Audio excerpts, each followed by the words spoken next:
अनामिका हमारे साथ जुड़ी हुई हैं। अनामिका, आपसे जरा समझना चाहेंगे घर पर क्या तैयारी है, कौन कौन मौजूद है, कौन कौन इसमें शामिल होने वाला है, क्योंकि अब्बास ने कल अर्जी लगाई थी, राहत नहीं मिल पाई, आज सुप्रीम कोर्ट जाने की बात भी कही है।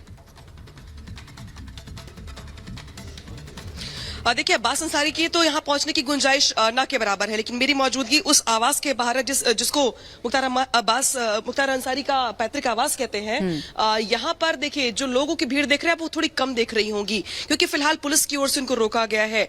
आसपास के इलाके, चाहे यूसुफपुर के हो, चाहे वो मोहम्मदाबाद के हो, चाहे गाजीपुर के हो, ये पूरे इलाके ऐसे हैं जहाँ पे मुख्तार अंसारी का अच्छा खासा प्रभाव रहा है। लिहाजा लोग भारी संख्या में बाहर मौजूद तो हैं, लेकिन उनको अभी अंदर जाने की परमिशन नहीं दी गई है।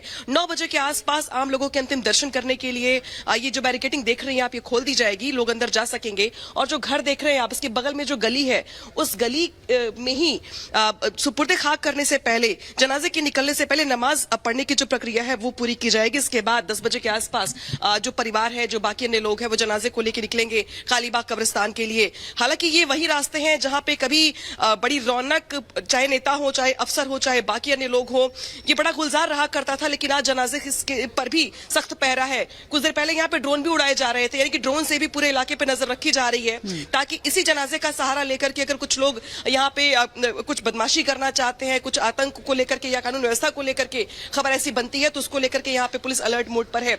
आसपास के जिलों की भी पुलिस को यहाँ पर लगाया गया है, लेकिन अभी आम लोगों को रोका गया है। अभी अंदर जो फैमिली के रिचुअल्स है वो चल रही है, वो खत्म करने के बाद 9 बजे आम लोग अंदर दर्शन करने के लिए, अंतिम दर्शन करने के लिए जा सकेंगे। इस पूरे गली में आप सन्नाटा देख रही होंगी, सारी शॉप, सारे मकान बंद दिखाई दे रहे हैं आपको। इसके अलावा भी चूंकि ये घर गली में है, इसके जैसे आप बाहर निकलेंगी वैसे ही आपको पूरा का पूरा मार्केट आपको सन्नाटे में दिखाई देगा, घर सारे बंद दिखाई देंगे आपको। कुछ प्रशासन की ओर से भी कहा गया कि चूंकि आचार संहिता लागू है, 144 धारा लागू है, लिहाजा लोग इकट्ठे ना हो, इसलिए भी इकट्ठा होने के लिए मना किया गया है। कुछ इलाके में भी शोक व्याप्त है, लिहाजा लोग अपनी तरफ से भी दुकानें नहीं खोल रहे हैं। उनका ये कहना है कि हमारे लिए गम का मौका है, हम अपने सब सारे कामकाज बंद करेंगे, आज बंद रखेंगे।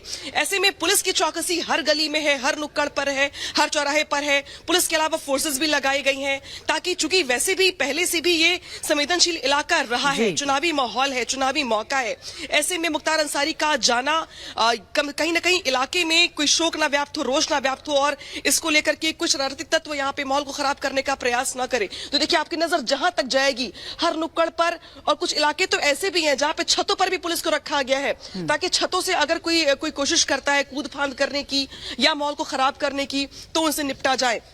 हालांकि ये जो रास्ता देख रही है आप, कुछ देर के बाद ये रास्ता ब्लॉक हो जाएगा लोगों से, क्योंकि इस गली के बाहर सैकड़ों की संख्या में लोगों की मौजूदगी है। उनको बाहर ही रोका गया है, समझा बुझा के रोका गया है। यहाँ पर सुरक्षा के पुख्ता इंतजाम, बिल्कुल अनामिका तस्वीरें दिखा रही हैं आप। अजय का रुख कर लेते हैं। अजय, क्योंकि देखिए, एक तरफ मुख्तार अंसारी जिसके अपराधों की लिस्ट थी लंबी, लेकिन विपक्ष में मातम किस तरीके से पसरा हुआ है, लगातार सवाल उठाए जा रहे हैं, इसको लेकर फिलहाल क्या देखा जा रहा है?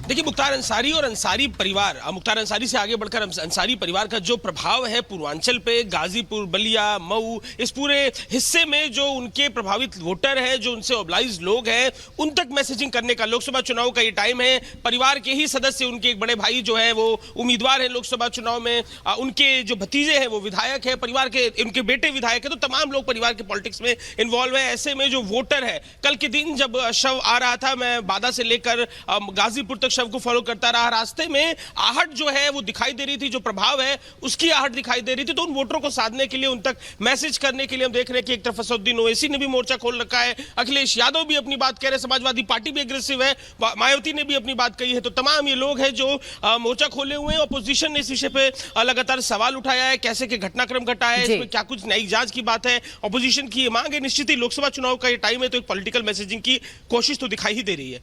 बिल्कुल, देखिए, राजनीति करने की कोशिश जरूर हो रही है और इसीलिए कई तरह के सवाल उठाए गए हैं। लेकिन वैभव, ये भी सवाल है कि जब पोस्टमार्टम की प्राइमरी रिपोर्ट सामने आ रही है, तो उसमें भी यही कहा जा रहा है कि प्राइमरी जो कारण है मौत का वो हार्ट अटैक ही है। क्या अब इस बात से घर वालों को या जो भी इनके समर्थक हैं उनको कोई तसल्ली मिली है कि कोई फाउल प्ले नहीं है इसमें?